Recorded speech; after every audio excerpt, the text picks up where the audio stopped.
government is helping or hurting? It's hurting, definitely. It's hurting. You know, they should have just put a stop to it because it's wrong. It's like against. It's against the basic fundamental rights of every human being, of every citizen. You know what is happening, like little innocent children, and you know they can easily pass it off as saying collateral damage. I mean, I don't think that they can justify all that is on their hands now. All those lives, innocent lives in Iraq, Afghanistan, Palestine, and so many other countries. It's Beirut. And now Pakistan. So Afghanistan. Do you like or not like the United States? You know, I think the United States was better off when Bill Clinton was president. Because a lot of countries were still countries, like Iraq was Iraq, and Afghanistan was Afghanistan, and Pakistan was Pakistan. But now there's so much like cruelty personified. Exactly. Tyranny personified. We do not have positive impressions of George Bush at all. So when Hugo Chavez goes in front of the UN and calls him a devil, you don't think it's really that bad, is it? Or is it? Whoa, but just that we cannot, we just don't accept Bush anyhow. I mean, I personally feel all these people have some coordination going on. Bush, Musharraf, you know, all this chain. Tony Blair, I'm glad is no more part of it. But Bush, Musharraf, we have negative impressions. And I mean, you look up to a president, you look up to the president of a superpower, you know, to the most established country in the world. You expect him, or I mean, I may be naive to say you expect him to bring changes in the world, positive changes, not negative changes. I mean, he could have been asked for help. He could have changed the whole scenario of so many poor countries, and you know. But I guess It's so ironic, actually. It's ironic. It's very ironic. why? What's that? I mean, the war on terror itself is the irony. Why? Oh, come on, the Iraq scenario, the Beirut. I mean, you are fighting against terrorism or for it's. I never got it. Is it pro-terrorism or anti-terrorism? Yeah, how have you handled these terrorists? I mean, you've become bigger terrorists. Exactly. You bombed them bad as they will probably double the damage as they did, you The know. innocent lives. The innocent lives. And what did you think of September 11th? What happened? I mean, okay, I have to ask this, that you people, I know I've forgotten the name of that movie in which you showed all that thing, the plane getting into that building, fine. But then why not make a movie of what's happening in Beirut? What happened in Beirut or Iraq, let's say. I mean, we all sympathize what happened on September 11, but then there are worst examples. But you know, then again, it's unfair for the rest of the Muslim world because you know, the act of a few individuals, the whole Muslim world has had to suffer for the act of some, let's say, cowards. I mean, if they were truly responsible for bringing this upon their brothers and sisters in Islam, I mean, it was a terrible act, and Islam does not say it. Islam does not portray jihad in this context.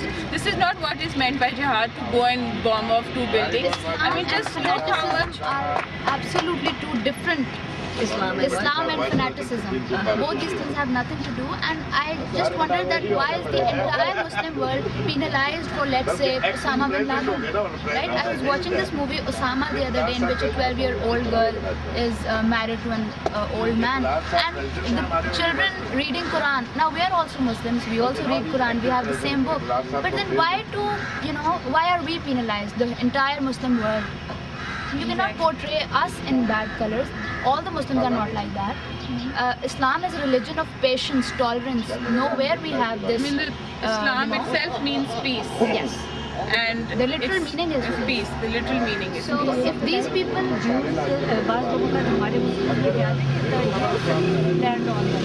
whatever happened on it in September 11, could be. Some people here say, and they rightly say that all that was planned by the Jews, and that particular day there were no Jews present in those buildings. Well, that's what people say, but that's not true because there were a lot of Jews who were killed. Exactly. And I see it as just as a head start, or just as a as an event that triggered all of this, or all of this what is happening these days, like the Americans were like looking for a reason to go So ahead. it was destined to happen. This was the destined, catalyst. yeah, And exactly. why did it happen though? Why was Osama bin Laden against the United States, and why did they want to blow up those two towers? Because I think initially Osama and the United States were friends. Initially when the United States wanted to dismember the Soviet Union, I mean, they took Osama's help, and now they have turned their backs against him. So initially he was a friend, and now he's a friend turned foe, basically, because now I sometimes really wonder, is there any Osama bin Laden? Is there any figure like is him? it I mean, just- if Saddam Hussein could be captured, even if he was underground, why not Laden? Is it a creation of US itself? I don't know. We are really confused about it. Me it's too. just a media creation. It could be. Or do they really want to get him? Do they want Just to a just ghost, use him Yes. as Is he a ghost? boogeyman? Is he alive? Dead? As a bandwagon, another bandwagon technique. Scapegoat. Scapegoat. Scapegoat. Yeah. So what would you like to say to the American people? We aren't Stop that these bad. wars. And we aren't that bad actually. The Muslims are very good people. Yeah. No, we have to improve these, remove these negative impressions. God knows. We don't hate the American people. Yeah. We don't hate them because they have a bad, lousy president. I'm sorry. I'm sorry to say this. We don't hate you because you have a lousy president. Exactly. So I mean, why are the people being punished? You see, it's the innocent people who are being punished, whereas it should be the politicians who should be punished. But Americans think that we're helping you because we're giving you all this money and that it's going. Well, the money never penetrates down to us. Never You see, it's penetrates. always usurped and it's always eaten up. Bureaucracy. Yes, by the bureaucracy. It remains there. So should they stop giving the money? Could be. They should see the aid in. They Yeah. should see They should the aid. make it a point that it goes to the Yeah. right desired place. And what's that? The common people, whatever be that, let's say when that earthquake happened, I've heard that even then the money wasn't transferred to the right people. I mean, the whole Muslim world came forward to donate. I mean, the whole of Pakistan, the way they came together when the 8th October, 8th October. 2 years back, in 2005, when they came, when it came, I mean, the whole country came forward. The whole country came forward, and then do you hear that the army has eaten up more than half of the money, and nothing has been reconstructed or rebuilt in the NWFP? Yes. It's terrible. It's terrible like this. In this way, it's terrible because the political. I mean, 2 years have passed, Yeah. more than 2 years. Few It years could have been easily. and they're still homeless. Have you heard of Katrina? Yes. They're still homeless, and they're in our country. So, Similar to is that. it lack of the government Lack of will. Lack of on the willpower. people's part? On the government's part. On the government's part. That's the same case. Lack of taking responsibility. Yeah, I guess it's the universal.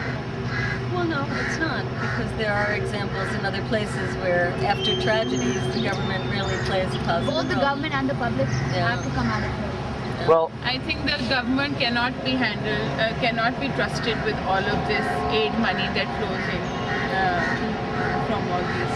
Well, that's why you need a strong civil society in countries to really be Exactly. holding the government accountable, no matter what government. Right? The sad part is that the civil society too here in Pakistan is divided amongst these three big ruling parties. Nobody wants to stand up for the truth or for what is right. They just want to stand up for their political party or for whatever the lame aims are of that political party.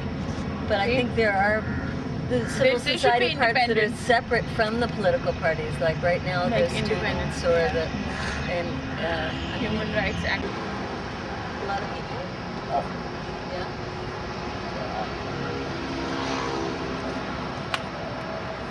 Maybe Ty, you should take a little run over the press club. here's some revolutionary music. Yeah.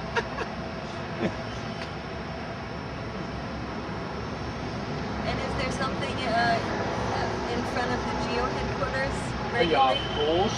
Every night? Every night. Yeah. What do they have?